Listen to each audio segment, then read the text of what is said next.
ನಮಸ್ಕಾರ ವೀಕ್ಷಕರೇ. ನಾವು ಒಂದು ಮನೆಯನ್ನ ಕಟ್ತಾ ಇದ್ದೀವಿ ಅಂದ್ರೆ ಆ ಮನೆ ಬಗ್ಗೆ ಎಷ್ಟೊಂದು ಕನಸುಗಳನ್ನ ಕಾಣ್ತಾ ಇರ್ತೀವಿ ಅಲ್ವಾ? ಆ ಮನೆ ನಮ್ಮ ಡ್ರೀಮ್ ಹೌಸ್ ಆಗಿರುತ್ತೆ. ಅಂತ ಮನೆ ನಿರ್ಮಾಣವಾಗ್ತಾ ಇರುತ್ತೆ. ಆದ್ರೆ ಆ ನಿರ್ಮಾಣವಾಗೋ ಕೊನೆ ಹಂತದಲ್ಲಿ ನಮಗೆ ಬೇಗನೆ ಒಂದು ಶುಭ ಮುಹೂರ್ತ ಸಿಕ್ಬಿಡುತ್ತೆ. ಅದೇ ಮುಹೂರ್ತದಲ್ಲಿ ಗೃಹ ಪ್ರವೇಶವನ್ನ ಮಾಡ್ಬೇಕು ಅಂತ ಅನ್ಕೊಂಡಿರ್ತೀರ. ಆದ್ರೆ ಮನೆಯ ನಿರ್ಮಾಣ ಕಾರ್ಯ ಸ್ವಲ್ಪ ನಿಧಾನಗತಿಯಲ್ಲಿ ನಡೀತಾ ಇರುತ್ತೆ. ಅಂತ ಸಮಯದಲ್ಲಿ ಅರ್ಜೆಂಟ್ ಆಗಿ ಗೃಹ ಪ್ರವೇಶವನ್ನ ಮಾಡ್ಬಿಡ್ಬೇಕು ಅಂತ ಅನ್ಕೋತೀರಾ. ಆದ್ರೆ ಯಾವುದೇ ಕಾರಣಕ್ಕೂ ಮನೆ ಪೂರ್ಣಗೊಳ್ಳದೆ ಗೃಹ ಪ್ರವೇಶವನ್ನ ಮಾಡಬಾರ್ದಂತೆ. ಯಾಕೆ ಮಾಡಬಾರ್ದು? ಮಾಡಿದ್ರೆ ಏನಾಗತ್ತೆ? ಅದರ ಬಗ್ಗೆ ಸಂಪೂರ್ಣ ಮಾಹಿತಿಯನ್ನ ನಾನ್ ಕೊಡ್ತಾ ಹೋಗ್ತೀನಿ.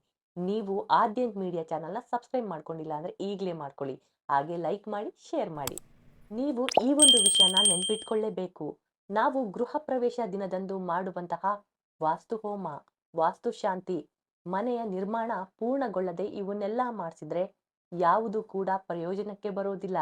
ಅದು ಯಾಕೆ ಗೊತ್ತಾ? ಈ ಸ್ಟೋರಿಯನ್ನ ಕೊನೆವರೆಗೂ ಕೇಳಿ. ಹೊಸ ಮನೆ ಕಟ್ಟೋದು ಪ್ರತಿಯೊಬ್ಬರ ಜೀವನದ ಒಂದು ದೊಡ್ಡ ಕನಸು. ಮನೆ ಕಟ್ಟಿ ನೋಡು, ಮದುವೆ ಮಾಡಿ ನೋಡು ಎಂಬ ಗಾದೆ ಮಾತೇ ಇದೆ.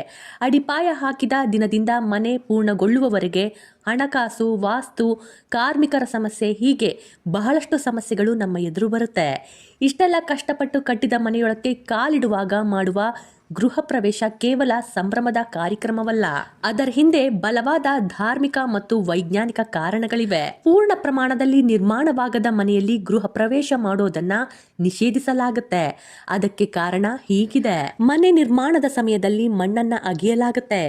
ಹಲವು ಕೆಲಸಗಳಿಂದಾಗಿ ಅನೇಕ ಸೂಕ್ಷ್ಮ ಜೀವಿಗಳು ನಾಶವಾಗಿ ಬಿಡುತ್ತೆ. ಇದು ವಾಸ್ತು ದೋಷಕ್ಕೆ ಕಾರಣವಾಗಬಹುದು.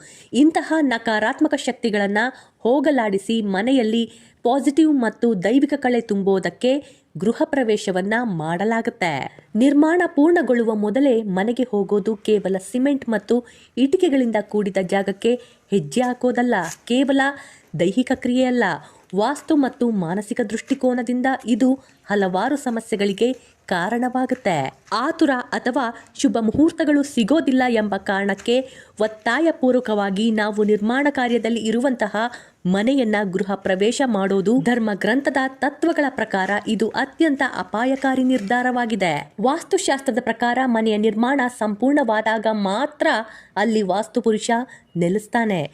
ಮನೆಯ ಮುಖ್ಯ ಬಾಗಿಲು ಮಹಾದ್ವಾರ ಅಂತ ಕರಿತೀವಿ. ಕಿಟಕಿಗಳು ಮತ್ತು ಮೇಲ್ಚಾವಣಿ ರೂಫ್ ಅಂತ ಕರಿತೀವಿ. ಸಂಪೂರ್ಣವಾಗಿ ಸಿದ್ಧವಾಗಿರಬೇಕು. ಮನೆಯ ಮುಖ್ಯ ಬಾಗಿಲನ್ನ ನವಗ್ರಹಗಳು ಮತ್ತು ದೇವತೆಗಳ ಪ್ರವೇಶ ದ್ವಾರ ಅಂತ ಕರೀತಾರೆ. ಬಾಗಿಲುಗಳು, ಅದರಲ್ಲೂ ಮುಖ್ಯವಾಗಿ ಚೌಕಟ್ಟು ಮತ್ತು ಕದಗಳು ಸರಿಯಾಗಿ ಇಡದಿದ್ರೆ ಆ ಮನೆಗೆ ಭದ್ರತೆ ಹಾಗೂ ಆಧ್ಯಾತ್ಮಿಕ ರಕ್ಷಣೆ ಸಿಗೋದಿಲ್ಲ. ಗೃಹ ಪ್ರವೇಶದ ಸಮಯದಲ್ಲಿ ಮಾಡುವಂತಹ ವಾಸ್ತು ಪೂಜೆ, ವಾಸ್ತು ಶಾಂತಿ ಮತ್ತು ನವಗ್ರಹ ಹೋಮಗಳ ಮುಖ್ಯ ಉದ್ದೇಶ ಮನೆಯಲ್ಲಿರುವ ದೋಷಗಳನ್ನ ನಿವಾರಿಸಿ ಶಾಂತಿ ತರೋದು. ಮನೆಯನ್ನೇ ಅರ್ಧಂಬರ್ಧ ಕಟ್ಟಿದ್ರೆ ಆ ಪೂಜೆಗಳನ್ನ ಮಾಡೋದ್ರಿಂದ ಆ ಧಾರ್ಮಿಕ ವಿಧಿವಿಧಾನಗಳ ಸಂಪೂರ್ಣ ಫಲ ಸಿಗೋದಿಲ್ಲ ಎನ್ನಲಾಗುತ್ತೆ. ವಾಸ್ತುಶಾಸ್ತ್ರದ ಪ್ರಕಾರ ನಿರ್ದಿಷ್ಟವಾಗಿ ಗೋಡೆಗಳಿಗೆ ಬಣ್ಣ ಬಳಿದು ಬಾಗಿಲುಗಳು ಮತ್ತು ಕಿಟಕಿಗಳನ್ನ ಸ್ಥಾಪಿಸಿದ ನಂತರವೇ ಧನಾತ್ಮಕ ಶಕ್ತಿಯು ಮನೆಗೆ ಪ್ರವೇಶ ಮಾಡುತ್ತಂತೆ. ನಿರ್ಮಾಣ ಅಪೂರ್ಣವಾಗಿ ಉಳಿದ್ಬಿಟ್ರೆ ಇನ್ನು ಕಟ್ಟುವಂತಹ ಜಾಗಗಳು ಅಥವಾ ಅಪೂರ್ಣ ಸ್ಥಳಗಳಲ್ಲಿ ನಕಾರಾತ್ಮಕ ಶಕ್ತಿಗಳಿಗೆ ಸಂತಾನೋತ್ಪತ್ತಿ ಮಾಡುವ ಸ್ಥಳಗಳಾಗುತ್ತಂತೆ. ಇದು ಮನೆಯಲ್ಲಿ ವಾಸಿಸುವಂತಹ ಜನರಿಗೆ ಒತ್ತಡ ಮತ್ತು ಭಯದ ಭಾವನೆಯನ್ನ ಉಂಟು ಮಾಡುತ್ತೆ. ಮನೆಯನ್ನ ಕಟ್ಟುವಾಗ ಜಾಗವನ್ನ ಅಗಿಯೋದು, ಇಟ್ಟಿಗೆ ಸಿಮೆಂಟ್ ಜೋಡಿಸೋದು ಮುಂತಾದ ಪ್ರಕ್ರಿಯೆಗಳಿಂದ ಆ ಭೂಮಿಗೆ ಕಟ್ಟಡ ದೋಷ ಹಾಗೆ ಭೂಮಿ ದೋಷ ಉಂಟಾಗಿರುತ್ತೆ. ಮನೆ ಸಂಪೂರ್ಣವಾಗಿ ಮುಗಿದ ಮೇಲಷ್ಟೇ ಈ ಎಲ್ಲ ದೋಷಗಳಿಗೆ ಮುಕ್ತಿ ನೀಡಲು ವಾಸ್ತು ಶಾಂತಿ ಮಾಡಲಾಗುತ್ತೆ. ಕೆಲಸ ಬಾಕಿ ಇರುವಾಗಲೇ ಹೋಮ ಮಾಡಿದ್ರೆ ಮುಂದೆ ಮಾಡುವ ಸಿಮೆಂಟ್, ಬಣ್ಣ ಅಥವಾ ಕಟ್ಟಿಗೆ ಕೆಲಸಗಳಿಂದ ಮತ್ತೆ ದೋಷಗಳು ಉಂಟಾಗುತ್ತೆ. ಬಹಳಷ್ಟು ಮನೆಗಳಲ್ಲಿ ಕಿಟಕಿಯಂತೂ ಇದ್ದೇ ಇರುತ್ತೆ. ಆದರೆ ಅವುಗಳಿಗೆ ಬಾಗಿಲುಗಳನ್ನು ಇನ್ನೂ ಹಾಕೇ ಇರೋದಿಲ್ಲ. ಹೋಮದಿಂದ ಉತ್ಪತ್ತಿಯಾಗುವ ಪವಿತ್ರವಾದ ಹೊಗೆ ಅಥವಾ ಮಂತ್ರಘೋಷಗಳ ಸಕಾರಾತ್ಮಕ ಶಕ್ತಿ ಮನೆಯೊಳಕ್ಕೆ ಆವರಿಸಿಕೊಳ್ಬೇಕು. ಮನೆಗೆ ಕಿಟಕಿಗಳ ಬಾಗಿಲುಗಳೇ ಇಲ್ಲದೆ ಇದ್ರೆ ಅಥವಾ ಮೇಲ್ಚಾವಣಿ ಪೂರ್ಣವಾಗದೇ ಇದ್ರೆ ಆ ಶಕ್ತಿ ಮನೆಯೊಳಕ್ಕೆ ಸಂಗ್ರಹವಾಗದೆ ಹೊರಗೆ ಹೋಗ್ಬಿಡುತ್ತೆ. ನಮ್ಮಲ್ಲಿ ಇಂಟೀರಿಯರ್ ಹೊರತುಪಡಿಸಿ ಗೃಹ ಪ್ರವೇಶ ಮತ್ತು ವಾಸ್ತು ಶಾಂತಿ ಮುಗಿದ ನಂತರ ಮನೆಯಲ್ಲಿ ಕೆಲವು ನಿರ್ದಿಷ್ಟ ಕೆಲಸಗಳನ್ನು ಮಾಡಬಾರ್ದು ಎಂದು ವಾಸ್ತುಶಾಸ್ತ್ರದಲ್ಲಿ ಹೇಳಲಾಗುತ್ತೆ. ಗೃಹ ಪ್ರವೇಶದ ನಂತರ ಯಾವುದೇ ಕಾರಣಕ್ಕೂ ಮನೆಯ ಯಾವುದೇ ಗೋಡೆಗಳನ್ನು ಕೆಡಬಾರ್ದು, ಹೊಸದಾಗಿ ಪಿಲ್ಲರ್ಗಳನ್ನು ಹಾಕಬಾರ್ದು ಅಥವಾ ಕಿಟಕಿ ಬಾಗಿಲುಗಳ ಸ್ಥಾನವನ್ನು ಬದಲಾಯಿಸಬಾರ್ದು. ಇದಕ್ಕೆ ಕಾರಣ ವಾಸ್ತುಪುರುಷನ ಶರೀರಕ್ಕೆ ಹಾನಿ ಮಾಡಿದಂತೆ ಎಂದು ನಂಬಲಾಗುತ್ತೆ ಮತ್ತು ಇದು ತೀವ್ರವಾದ ವಾಸ್ತುದೋಷಕ್ಕೆ ಕಾರಣವಾಗುತ್ತೆ. ಮನೆಯೊಳಕ್ಕೆ ನೆಲವನ್ನ ಅಗಿಯೋದು ಅಥವಾ ಪೈಪ್ಲೈನ್ ಕಲೆಕ್ಷನ್ಸ್ಗಳನ್ನು ಕೊಡಿಸೋದು, ಈ ರೀತಿಯ ಕೆಲಸಗಳನ್ನು ಕೂಡ ಮಾಡಬಾರ್ದು. ಯಾಕಂದ್ರೆ ಭೂಮಿ ಪೂಜೆ ಅಥವಾ ವಾಸ್ತು ಪೂಜೆ ಮಾಡುವ ಮೂಲಕ ಭೂಮಿಯನ್ನ ಶಾಂತಗೊಳಿಸಲಾಗಿರುತ್ತೆ. ಪುನಃ ಅಗದು ಆ ಶಾಂತಿಯನ್ನ ಭಂಗಗೊಳಿಸಬಾರದು.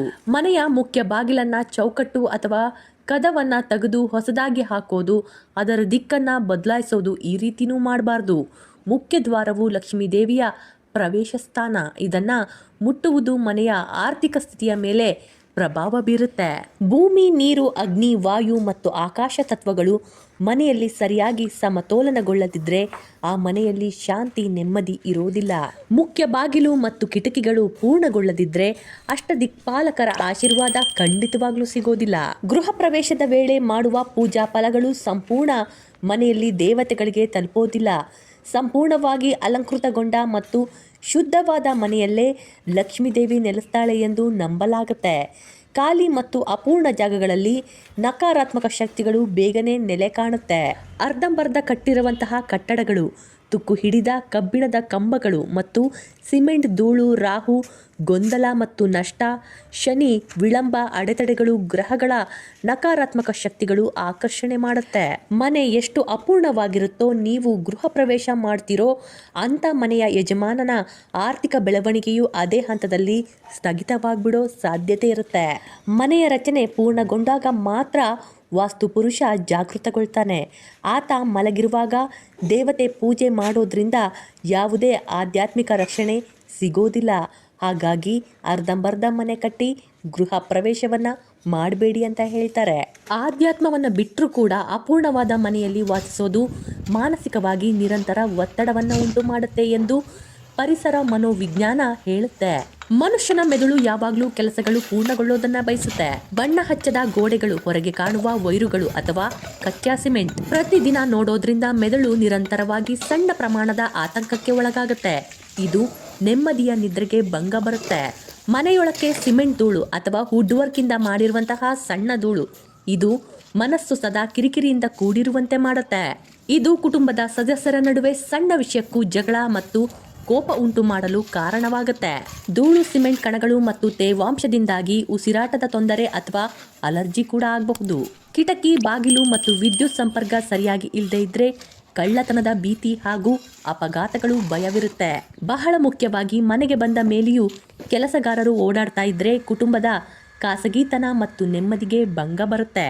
ಕನಿಷ್ಠ ಪಕ್ಷ ಒಂದು ಹೊಸ ಮನೆ ಅಂದ್ರೆ ಮೇಲ್ಚಾವಣಿ, ಅಡುಗೆ ಮನೆ, ದೇವರ ಮನೆ, ಶೌಚಾಲಯ ಇವುಗಳ ವ್ಯವಸ್ಥೆಯಾದ್ರೂ ಕರೆಕ್ಟ್ ಆಗಿರ್ಬೇಕು. ಆಗ ಗುರುಕುಲ ಪೂಜೆ ಅಂತ ಒಂದು ಸಣ್ಣ ಪೂಜೆ ಮಾಡ್ಕೊಂಡು ಆ ಮನೆಯನ್ನ ಪ್ರವೇಶ ಮಾಡ್ಬೋದು.